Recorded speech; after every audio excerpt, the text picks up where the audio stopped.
Hi అండి. విశాఖ జిల్లా municipality పరిధిలో స్థానిక ఎమ్మెల్సీ ఎన్నికలు జరుగుతున్నాయి. ఇందుకు బొత్స సత్యనారాయణ గారు వైసీపీ తరఫున నామినేషన్ వేశారు. అయితే ఓవరాల్గా వైఎస్ఆర్సీపీకి 615 బలం ఉంది. అయితే టీడీపీకి, జనసేన, బీజేపీ కలిపి 200 ఓట్లు బలం ఉంది.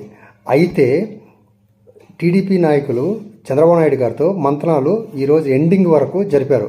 మనం స్థానికుడిని, ఎవరైనా బలమైన నాయకుడిని నిలబెడదాం, ఓట్లు కొనైనా సరే మనము గెలిపిస్తాము అన్నట్లు మంత్రాలు జరిపారు. కానీ బొత్స సత్యనారాయణ గారి ముందు, అతని బలం ముందు టీడీపీ బలం సరిపోదని తెలిసి ఈరోజు ఎవరు కానీ టీడీపీ తరఫున, జనసేన తరఫున, బీజేపీ తరఫున నామినేషన్ వేయలేదు. ఈరోజు నామినేషన్ గడువు ముగిసింది.